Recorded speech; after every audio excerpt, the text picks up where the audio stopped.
Gentiles amigos, bienvenidos a Escudriñando tu Palabra. Vamos a continuar con el escudriñamiento que estamos realizando de la bendita palabra de Dios a través del Salmo 19. Ya vimos que la ley del Señor Todopoderoso es perfecta, que convierte el alma, que la modifica completa y absolutamente. Como el testimonio de Jehová es fiel, que hace sabio al sencillo, aquel que reconoce que no tiene los medios ni la capacidad para poder verdaderamente gobernar su existencia, y por eso tiene que estar supeditado a que los demás le digan cómo, a dónde, de qué manera y en qué forma hacerlo, y lo único que hace es convertirse en una oveja que, sin darse cuenta, va al matadero. Hoy vamos a ver cómo los mandamientos de Jehová son rectos, que alegran el corazón. Todo esto tiene una connotación impresionante. Vemos que el mandamiento es diferente de la ley y del testimonio. Son completamente diferentes, aunque muchas gentes lo toman como si fuera lo mismo. Y lo toman como si fuera lo mismo porque se refieren a la palabra de Dios. Tanto la ley como el testimonio, como el mandamiento, habla de la palabra de Dios, pero son completamente diferentes. Mandamiento nos habla del decálogo que Dios estableció, no para prohibirnos nada, absolutamente nada, sino para mostrarnos y precisamente cuáles son las cosas que están dentro de nuestra naturaleza, dentro de nuestra morfología mental, emocional, espiritual y física, el hacer. Y cómo dentro de nuestra naturaleza no está justamente lo que nos muestran los mandamientos que no podemos hacer. O, de hecho, no debemos hacer.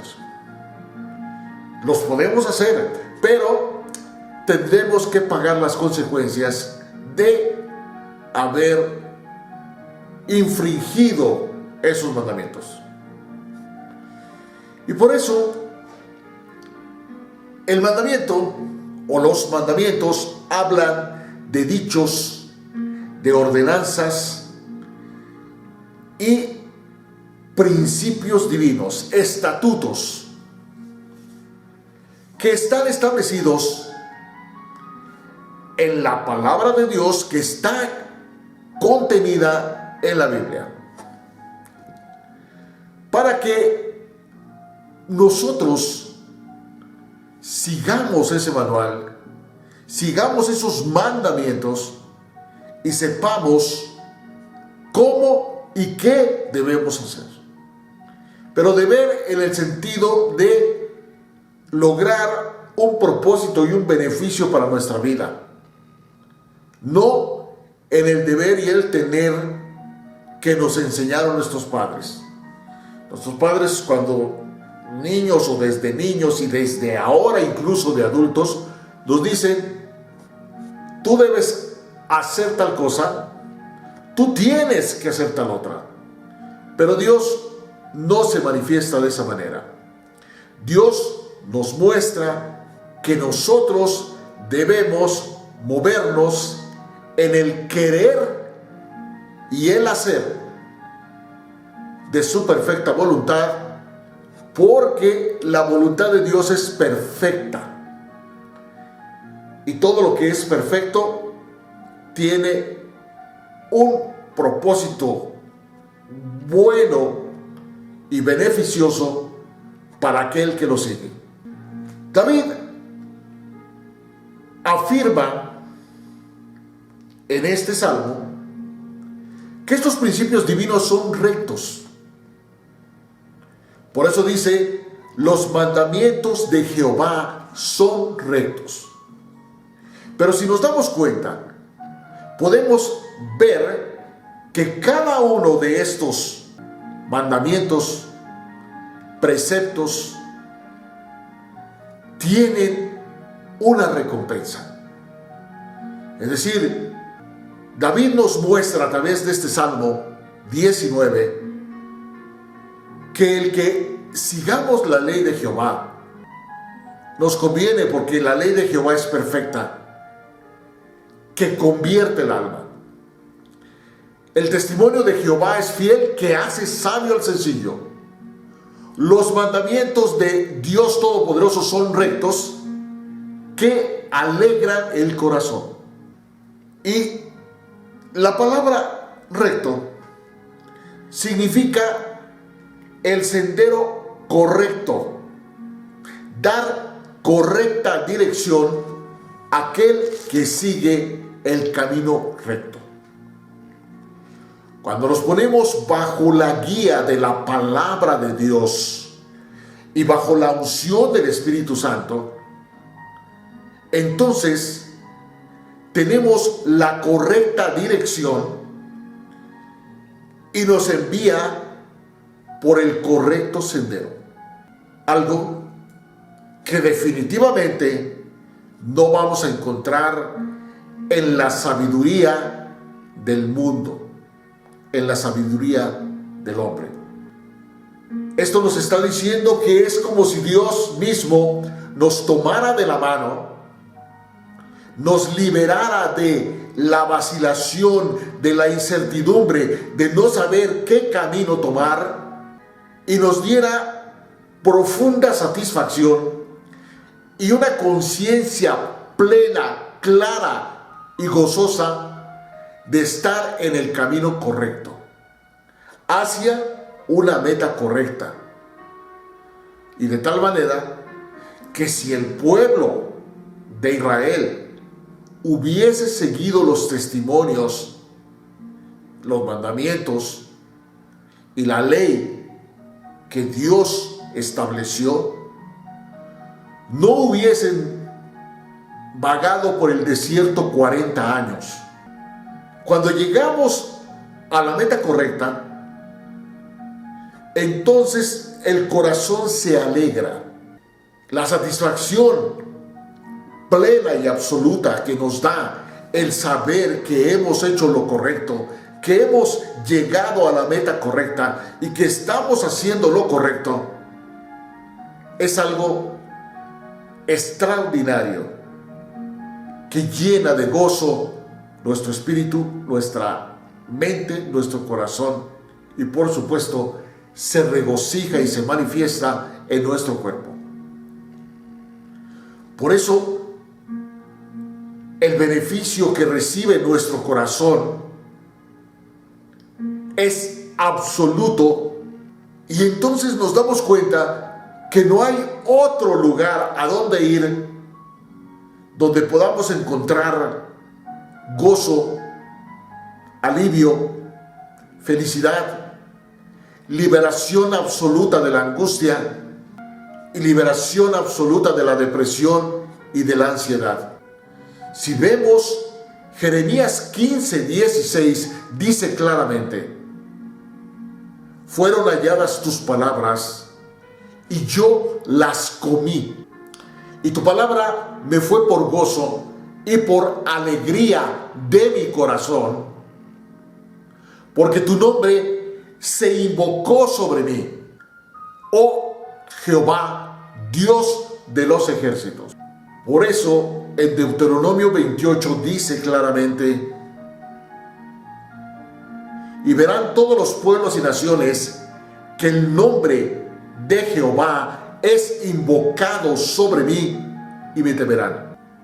Pero volviendo a lo que dice Jeremías, podemos ver cómo él mismo nos está explicando que el gozo, que la alegría que él puede experimentar, lo encontró comiendo, degustando la palabra de Dios. Y tenemos que tener en cuenta que el profeta Jeremías fue un hombre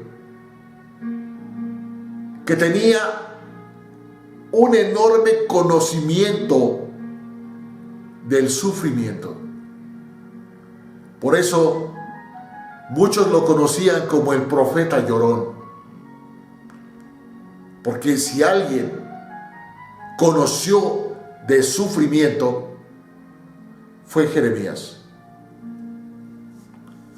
Pero sin embargo, él explica que en medio de tanto sufrimiento pudo experimentar gozo y alegría comiendo, degustando la palabra de Dios.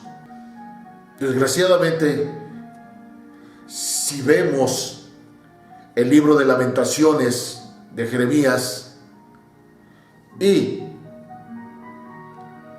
el libro de Jeremías, nos daremos cuenta que fue un profeta que nació para sufrir. Por eso volvemos a insistir en lo mismo. Nosotros somos bienaventurados porque ellos, los grandes hombres de los que nos habla la Biblia en el Antiguo Testamento, no tuvieron el privilegio que hoy en día tenemos nosotros. Poder gozar plena y absolutamente de la unción del Espíritu Santo, que ahora permanece para siempre con nosotros, siempre y cuando no lo constriñemos.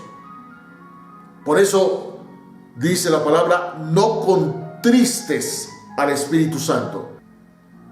Entonces vemos que a pesar del sufrimiento tan terrible que tuvo que padecer Jeremías, sin embargo, encontró la calma y la paz absoluta en su corazón, comiendo, degustando la palabra de Dios.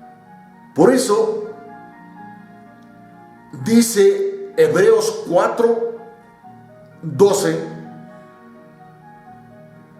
que la palabra de Dios es viva y eficaz y más cortante que toda espada de dos filos.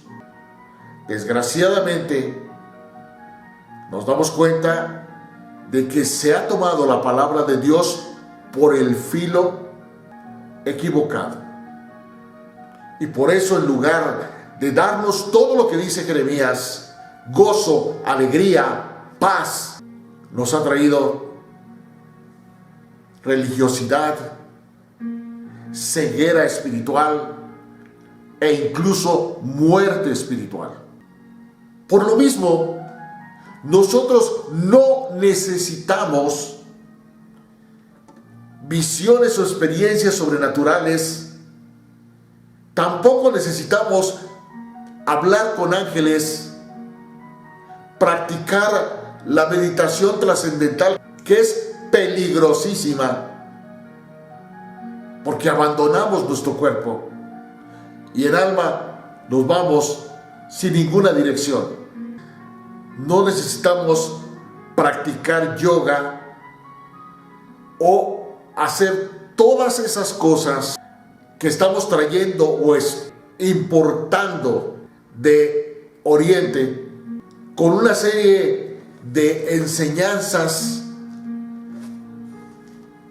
que no pueden servir para nosotros que somos occidentales. Está absolutamente comprobado que Dios estableció para cada pueblo y nación estrategias, enseñanzas y manifestaciones completamente diferentes, así como estableció la pigmentación para los que habitan en África, para los que habitan en Asia, para los que habitan en Europa, para los que habitamos en América. No podemos importar costumbres y enseñanzas traídas de otro lugar, porque no nacimos ahí.